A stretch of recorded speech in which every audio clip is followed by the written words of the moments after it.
Telangana news కి స్వాగతం. బులెటిన్లో ముందుగా హెడ్లైన్స్ చూద్దాం. శాసన మండలి ప్రతిపక్ష నేత బొత్స సత్యనారాయణ ప్రెస్ మీట్.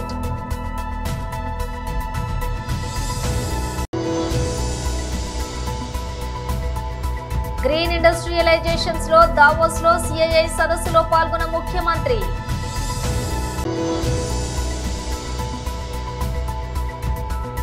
తెలంగాణ భవన్ లో బీఆర్ఎస్ నేతలు ప్రెస్ మీట్.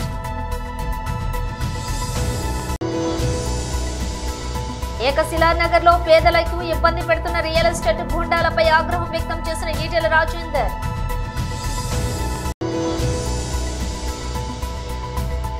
నా ప్రియమిత్రుడు ట్రంప్ కు శుభాకాంక్షలు మోదీ. ఇక డీటెయిల్స్ చూస్తే శాసన మండలి ప్రతిపక్ష నేత బొత్స సత్యనారాయణ ప్రెస్ మీట్. ఈ విజయనగరం శాసనసభ్యులు ఇంకా బొబ్బిలి శాసనసభ్యులు నెల్లిమలలో ఉన్న కొందరు పెద్ద నాయకులు అందరూ ఉన్నారు. ఈ ఫోటోలో ఉన్న సారాంశం ఏంటి? ఒక 3 సంవత్సరాల కింద, అంటే బహుశా అది అనుకోవడం డిసెంబర్లో 2020 జరిగి ఉంటుంది అనుకుంటా. రామతీర్థాల్లో దేవాలయంలో కొండ పేరున్న రాముడి విగ్రహానికి వచ్చి ఆ రోజు కొంతమంది దుండగులు అన్నోన్ పర్సన్స్ తల ఛేదించిన దానికి అది తీసుకొచ్చి ఆ చెరువులో పక్కనున్న ఆ చెరువులోనూ నృత్యులను అక్కడ పడివేసి అది సంఘటన. దాని మీద పెద్ద ఎత్తున నిరసనలు వచ్చాయి. ప్రజా సంఘాలు కానీ ఆధ్యాత్మిక సంఘాలు కానీ హిందూ తత్వాలు కానీ పెద్ద పెద్ద మత సంబంధించిన వారు కానీ పెద్దలందరూ కూడా సాక్షాత్ అన్ని పార్టీలు రాజకీయ పార్టీలు అందరూ కూడా దాని మీద స్పందించారు. మేము కూడా దాన్ని పూర్వపరాలు తీసుకుంటూ దాని మీద తక్షణమే ఎవరైతే చేశారో వాళ్ళని చర్య తీసుకోవాలని చెప్పి మేము కూడా డిమాండ్ చేస్తాం. తదుపరి అప్పుడున్న పోలీస్ అధికారులతో ఒక కమిటీని కూడా ఒక ఎంక్వైరీకి ఒక కమిటీ కూడా ఒక 3 అధికారులతో కమిటీని కూడా వేయడం కూడా జరిగింది. వాళ్ళు కూడా పర్యవేక్షించారు. ఫైనల్గా ఏం తేల్చారంటే ఒక వ్యక్తిని మీద ఈ అభియోగాన్ని ఆపాదించి ఆ వ్యక్తిని చేటు కింద పెట్టి మిగతా వాళ్ళని ఇన్వెస్టిగేషన్ చేస్తున్నాము ఇంకా అని చెప్పని ఆ వ్యక్తిని ఇంట్రాగేట్ చేసి ఛార్జ్షీట్ పెట్టడం జరిగింది. ఛార్జ్షీట్ పెట్టారో లేదు ఇంకా ఐ డోంట్ నో, ఇంకా నాకు ఐడియా కరెక్ట్గా నాకు ఐడియా లేదు. జరిగింది. సంఘటన జరిగి ఎన్నాళ్ళు అయింది? ఇప్పటికి దగ్గర 3 సంవత్సరాలు 2.5 సంవత్సరాల పైన అయింది. మొన్నటి రోజున ఆ కేసులో ఉన్న ఎవరైతే ఏటుగా ఉన్న వ్యక్తికి సాక్షాత్తు ఆ దేవస్థానం ఎవరైతే వంశపారంపర్య మరి చైర్మన్గా ఉంటున్న అశోక్ గజపతిరాజు చేతి మీదుగా స్థానిక ప్రజాప్రతినిధులు అందరూ కలిపి 5 లక్షల రూపాయలని ఎవరైతే ముద్దాయిగా ఉన్న వ్యక్తి ఉన్నారో అతనికి ఇవ్వడం జరిగింది. ఆ డబ్బు కూడా ఎవరిది? పార్టీది కాదు, ముఖ్యమంత్రి సహాయ నిధి నుంచి. అయితే మీరెందుకు ఇప్పుడు మీరు మాట్లాడుతున్నారంటే, నేను అడుగుతుంది ఒకే ఒక్క ప్రశ్న సూటిగా ఈ ప్రభుత్వాన్ని, పెద్దల్ని, ఈ పత్రికొండ పెద్దల్ని. ఆ రోజు ఈ సంఘటన జరిగిన తర్వాత ఈ వ్యక్తి మీద ఏమైనా రాజకీయమైన ఉద్దేశంతో అతని మీద కేసు పెట్టించారా? ఒకటి. ఒకవేళ పెట్టిస్తే ఆ కేసుని విత్డ్రా చేసుకొని అతనికి హెరాస్మెంట్ జరిగింది, కొట్టారు, తిట్టారు అని చెప్పని పోలీసు చేసిందని చెప్పని ఆయనకి సాయం అందించండి. గ్రీన్ ఇండస్ట్రియలైజేషన్స్ లో దావోస్ లో సిఐఐ సదస్సులో పాల్గొన్న ముఖ్యమంత్రి.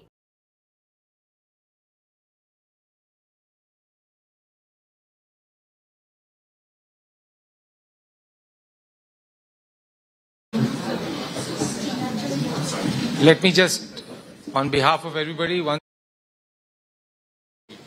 our Honorable Chief Minister, Shri Chandrababu Naidu. He's one of the most dynamic and one of the most visionary leaders of India today.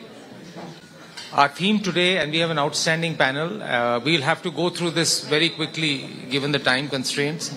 Our theme today is Pathways to India's Green Industrialization and what are India's imperatives.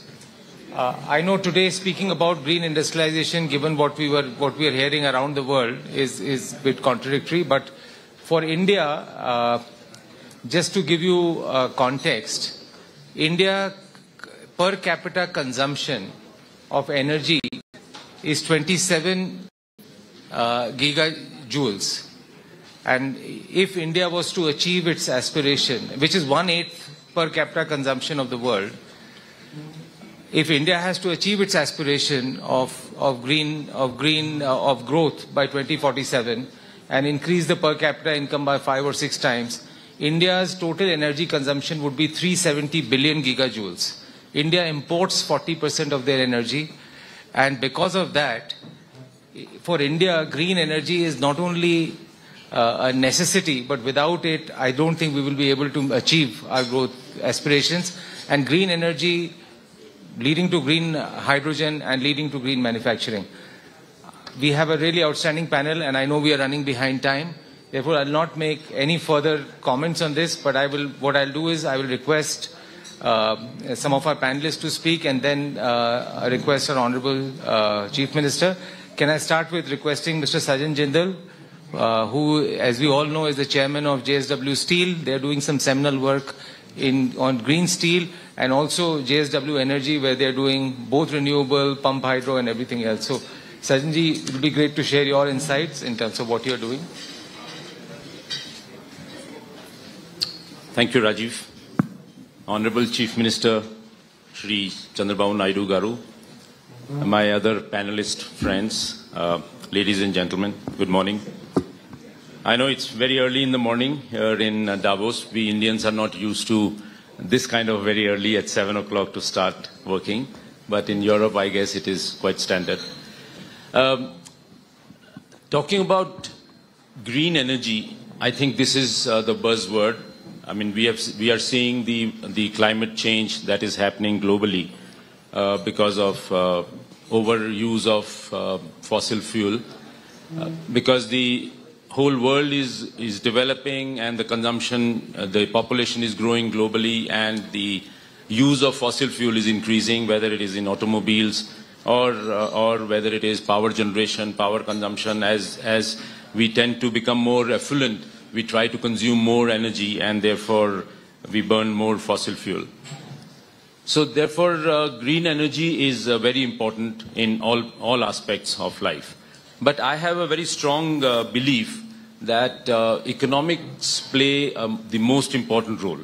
As long as we can make green energy economically viable, cheaper than the conventional energy, only then we will see the real use of green energy at mass scale. We can go on. Telangana భవన్లో BRS నేతలు press meet. Rakesh గారు, అందరికి నమస్కారం.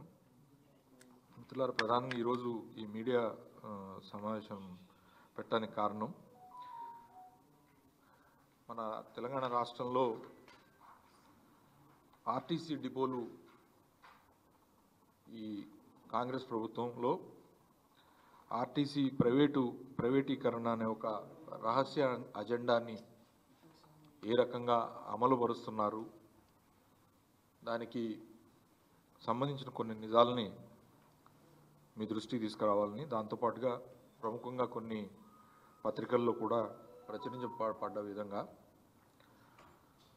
RTC డిపోలు ఏవైతే ఉన్నాయో వాటిని electrical వెహికల్స్ని ఈ రాష్ట్రంలో ఆర్టీసీ డీజిల్ బస్సుల స్థానంలో ఎలక్ట్రిక్ వెహికల్స్ చేస్తున్నాం అనే ఒక ముసుగులో ఆర్టీసీని ప్రైవేటీకరించే అజెండాతోని ఈ ప్రభుత్వం ముందుకు పోతుందనేది బీఆర్ఎస్ పార్టీ యొక్క అభిప్రాయం.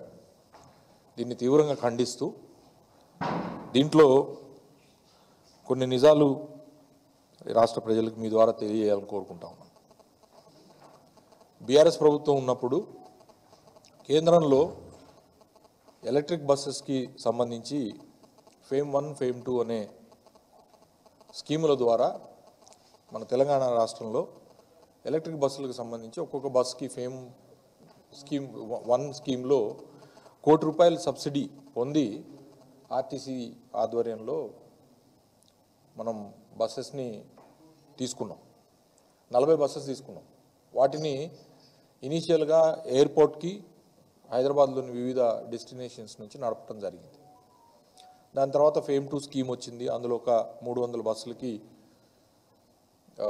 అప్పటికే కేంద్ర ప్రభుత్వం మోడీ గారి ఆధ్వర్యంలో ఎలక్ట్రిక్ వెహికల్స్ వినియోగం పెంచాలని చెప్పి డబ్బా కొట్టుకుంటూనే ఆ సబ్సిడీని ₹1 కోటి నుంచి డ్రాస్టిక్గా తగ్గిస్తూ నిర్ణయం తీసుకున్నారు. సరే, మనము ఆ స్కీమ్తో పాటుగా మనం దాన్ని బిడ్ చేయాల్సి ఉంటుంది.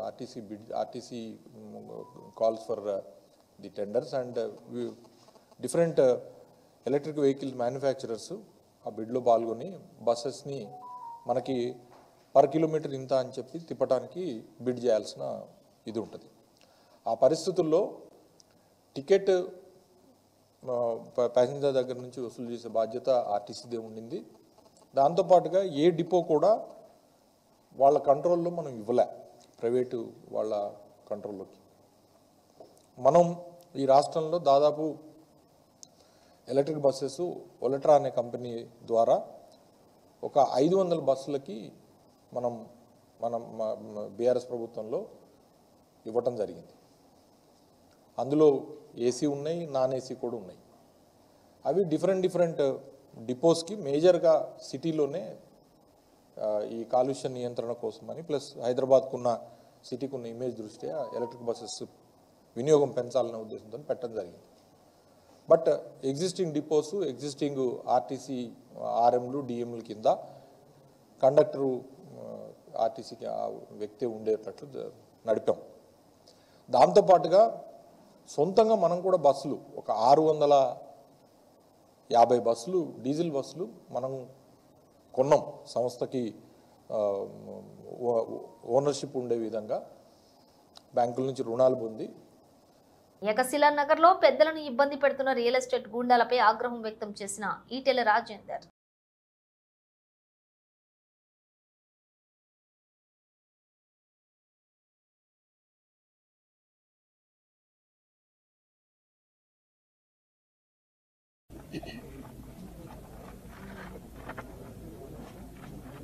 ఈ మధ్య కాలంలో హైదరాబాద్ చుట్టుపక్కల 30 ఏళ్ల క్రితం, 40 ఏళ్ల క్రితం చిన్న ఉద్యోగాలు చేసుకునేవాళ్ళు, చిన్న వ్యాపారం చేసుకునేవాళ్ళు. ఆనాడు భూములు కొనుక్కొని ఇండ్లు కట్టుకుంటున్న సందర్భంలో మళ్ళీ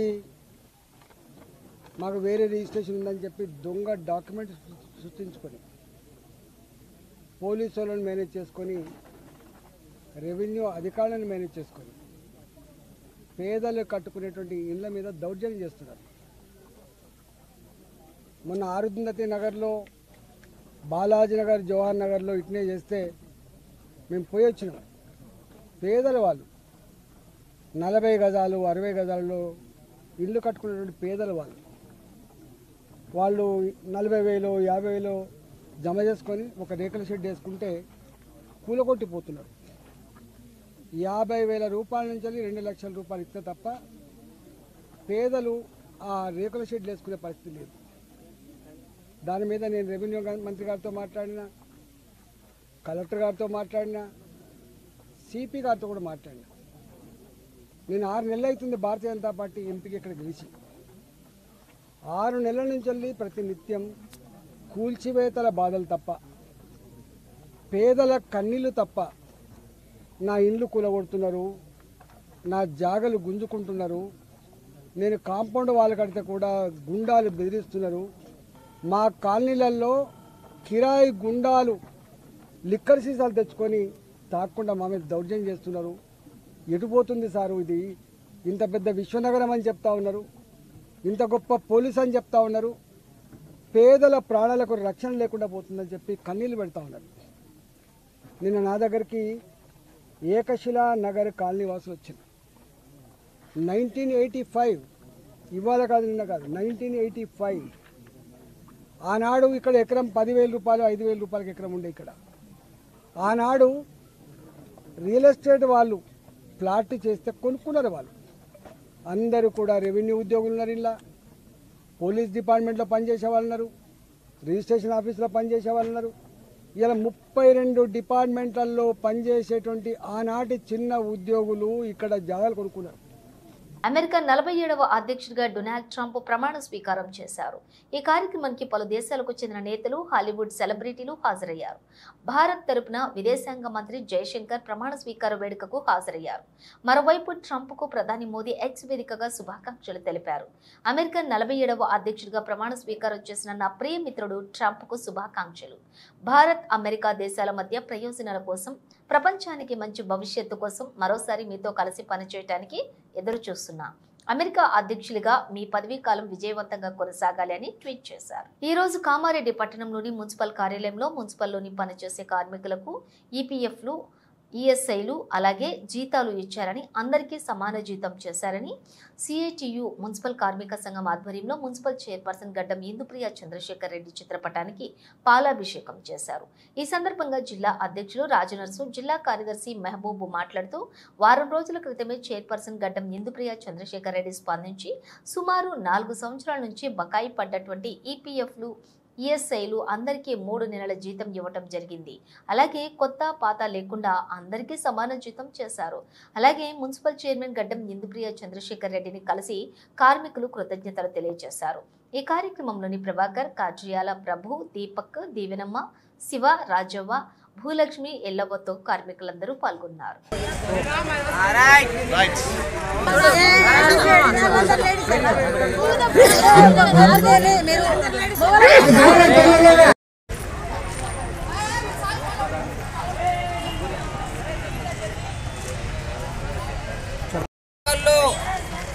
గత 4 సంవత్సరాల నుండి పిఎఫ్ బకాయిలు అలాగే ఏరియర్స్, అలాగే 3 నెలల జీతాలు, అలాగే మున్సిపల్ కార్మికులకు రావాల్సిన అన్ని బెనిఫిట్స్ మన గౌరవ చైర్మన్ గారు శ్రీమతి గడ్డం చంద్రశేఖర్ ఇందుప్రియ గారు మాకు అన్ని క్లియర్ చేసిరు. ఆ ఆనందంలో, ఆ సంతోషంలో మేము ఈరోజు పటాకులు కాల్చి అలాగే పాలాభిషేకం చేయడం జరిగింది, స్వీట్లు పంచుకోవడం జరుగుతుంది. ఎందుకోసం అంటే 4 సంవత్సరాల నుంచి అనేక సమస్యలతోటి కొట్టుమిట్టాడుతున్నా కానీ ఎవరు పట్టించుకొని నాదులు లేని టైంలో గౌరవ ముఖ్యమంత్రి అలాగే మన చెబ్బిరలి గారి సహకారంతో మన చైర్పర్సన్ గడ్డం ఇందుప్రియ చంద్రశేఖర్ రెడ్డి గారు 4 సంవత్సరాల పిఎఫ్ డబ్బులు, అలాగే ఏరియర్స్, అలాగే 3 నెలల పెండింగ్ జీతాలు, అలాగే మా మున్సిపల్ కార్మికులు 100 మంది కార్మికులు చేస్తే వాళ్ళకు చాలా జీతాలతో పనిచేస్తుండే వాళ్ళకు కూడా గ్రూపులు చేసి వాళ్ళకు కూడా జీవో ప్రకారం అందరికి సమాన జీతం చేసారు, కేటగిరీ జీతాలు చేసారు. కావున సంతోషంలో ఇలా కార్మికులు పటాకులు కలిసి అలాగే పాలాభిషేకం చేసి స్వీట్లు పంచుకోవడం జరిగింది. వారికి చైర్మన్ గారికి ప్రత్యేక ధన్యవాదాలు తెలియజేస్తున్నాం. గత సంవత్సరాల నుంచి పనిచేస్తున్న మున్సిపల్ కార్మికులందరికీ కూడా 2021 నుండి పిఎఫ్ఎస్ఐ డ్యూ అంటే బకాయి ఉండే 4,50,00,000 రూపాయలు మన చెల్లించడం జరిగింది. మొన్న వారం రోజుల క్రితమే డబ్బులు పిఎఫ్ ఆఫీసులో కట్టడం జరిగింది. అదేవిధంగా 3 నెలల జీతము ఏదైతే బకాయి ఉన్నదో అందరికీ కూడా 3 నెలల జీతాలు కూడా ఇవ్వడం జరిగింది. అదేవిధంగా ఏరియాస్ కూడా మాకు గతంలో కేసీఆర్ ప్రభుత్వం ఇచ్చిన ఏరియాస్ డ్యూ ఉండే, అది కూడా బకాయి ఉన్న డ్యూ కూడా ఇవ్వడము. వాటర్ సప్లైకి 2 డ్యూ ఉండే, శానిటేషన్ 1 ఉండే, అది 6,50,000 రూపాయలు కూడా ఏరియాస్ కూడా ఇవ్వడం జరిగింది. అదేవిధంగా ఇప్పుడు మా చైర్పర్సన్ గారు గౌరవ ముఖ్యమంత్రి రేవంత్ రెడ్డి గారి దగ్గరికి Hyderabad Amberpet metro water works Shivaraj board ground లో నిర్వహిస్తున్న 18వ రాజీవ్ గాంధీ స్మారక all India under 19 T20 day and night cricket championship పోటీలకు హాజరైన TPCC incharge Deepa Das Munshi, Congress party senior నేత, రాజ్యసభ మాజీ సభ్యులు వి హనుమంతరావు. దీపాదాస్ మున్షి పాయింట్, క్రీడల్లోని ప్రాంత, కుల, మత భేదాభిప్రాయాలు ఉండవు. తమ ప్రతిభ, పాట వాళ్లు పెంపొందించుకోండి. క్రీడలు స్నేహ, సౌభ్రాతత్వాలు పెంచుతాయి. దేశంలోని మొట్టమొదటిసారిగా స్పోర్ట్స్ యూనివర్సిటీ ఏర్పాటుకు రేవంత్ రెడ్డి కృషి ప్రశంసనీయమన్నారు.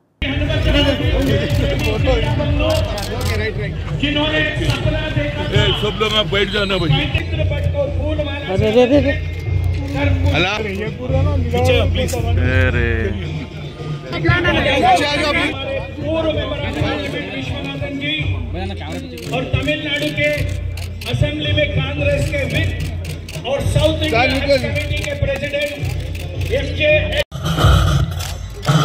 उसके बिल्कुल पीछे विदर्भा बिट्टू साई कुमार, ये सभी आज के मुख्य अतिथि तेलंगाना राज्य कांग्रेस कमेटी के इंचार्ज हैं, पूर्व मेंबर ऑफ पार्लियामेंट 2 बार, और उनका 2006 में पहली बार राजनीतिक में एमएलए बन चुके हैं कलकत्ता के, वहां से सम्मान हो रहा है। अमरजीत कुमार, सादिक पाशा, सीनियर लीडर है, स्पोर्ट्स लवर है। राजीव गांधी जी के नाम पर 18 सालों से tournament, cricket tournament, under 19 cricket tournament का काम कर रहे हैं। हमारे साथ विश्वनाथन जी सेक्रेटरी है, जो हमारे पार्टी को तेलंगाना में देखते हैं। मेरे साथ हसन जी, सादिक पाशा जी, अजीत पाशा जी, श्रीकांत जी, प्रताप जी, जगदीश्वर जी और सारे डिग्नेटरीज जो यहाँ पे बैठे हैं। और सबसे पहले जो हमारे सामने खिलाड़ी बैठे हैं రాజీవ్ గాంధీ ఆలోచన, ఆయన ఎప్పుడైతే ఏషియన్ గేమ్స్ చేశాడో భారతదేశంలో ఉన్నటువంటి జనాభా సంఖ్య పెరుగుతూ 140 కోట్ల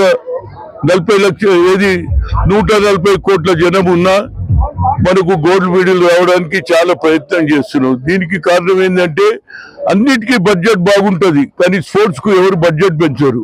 కనుక ఈసారి మాత్రం ముఖ్యమంత్రి గారు ఒక చక్కటి కార్యక్రమం తీసుకున్నారు. ఆయనకు మంచి ఆలోచన వచ్చింది. భారతదేశంలో ఎక్కడ కూడా స్పోర్ట్స్ సిటీ చేయలే. ఆయన ఒక స్పోర్ట్స్ సిటీ చేసేటైతే సాఫ్ట్వేర్ సిటీ ఉన్నదో, మరి అదే విధంగా స్పోర్ట్స్ సిటీ చెయ్యాలని ఆయనకు ఆలోచన రావడం, దానికి నా హృదయపూర్వక ధన్యవాదాలు. ఎవ్రీ ఇయర్ జరుగుతున్నట్టే ఈసారి కూడా 18వ సంవత్సరంలో 19 జాతీయ రహదారుల భద్రతలో భాగంగా సిరిసిల్ల పట్టణంలోని ఆటో డ్రైవర్లకు అవగాహన కార్యక్రమం. పట్టణ సీఏ కృష్ణ మీడియాతో మాట్లాడుతూ, నేరాల నియంత్రణలో భాగంగా ఆటోలకు క్యూఆర్ కోడ్లను 470 ఆటోలకు పెట్టామని తెలిపారు. ఇంకా కొన్ని క్యూఆర్ కోడ్లు లేని ఆటోలకు త్వరలోనే పెట్టుకునేలా అవగాహన కల్పిస్తామన్నారు. డ్రైవర్లు తప్పక రోడ్డు భద్రతా నియమ నిబంధనలు పాటించాలని, యూనిఫామ్లు ధరించాలని తెలిపారు. ప్రతి వాహనదారుడు తప్పకుండా వాహన ధృవీకరణ పత్రాలతో పాటు డ్రైవింగ్ లైసెన్స్ తప్పకుండా పాటించాలి. మద్యం సేవించి వాహనాలు నడపవద్దని తెలియజేశారు.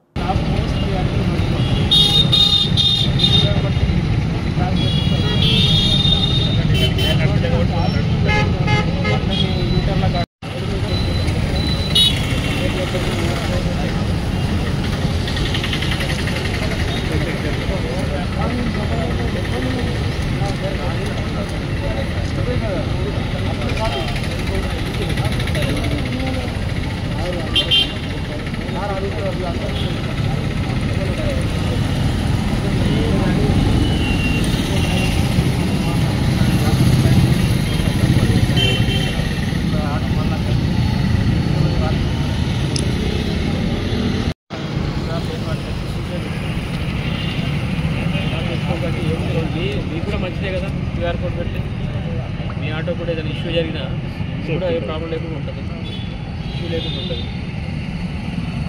ఎందుకు సగం మంది యూనిఫామ్ వేసుకోలేదంటే మరి యూనిఫామ్ వేసుకుంటలేరా అలవాటు తప్పలేరా కొందరు వేసుకుంటలేరు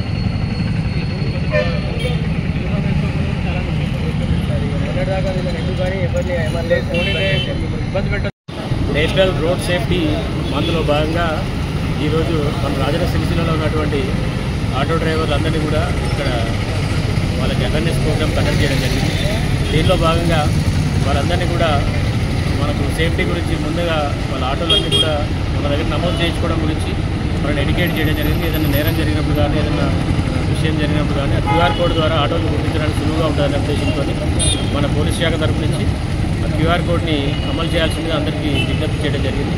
దాదాపు ఇప్పటివరకు ఒక 470 ఆటోలు కూడా క్యూఆర్ కోడ్ గురించి వాళ్ళు సపోర్ట్ చేసి తీసుకోవడం జరిగింది. ఇంకా కొన్ని ఆటోస్ ఉన్నాయి, వాటికి కూడా క్యూఆర్ కోడ్ ఇంప్లిమెంటేషన్ చేస్తాం. బులెటిన్ ముగించే ముందు హెడ్లైన్స్ మరోసారి. శాసన మండలి ప్రతిపక్ష నేత బొత్స సత్యనారాయణ ప్రెస్ మీట్.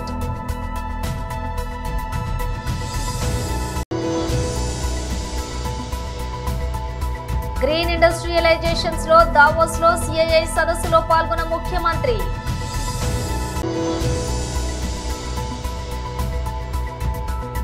తెలంగాణ భవన్ లో బీఆర్ఎస్ నేతలు ప్రెస్ మీట్.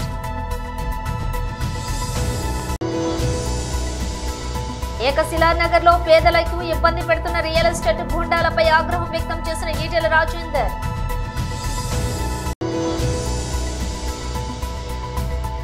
నా ప్రియమిత్రుడు ట్రంప్ కు శుభాకాంక్షలు మోదీ. ఇవి బులెటిన్ విశేషాలు. మరో బులెటిన్ తో మళ్ళీ కలుద్దాం.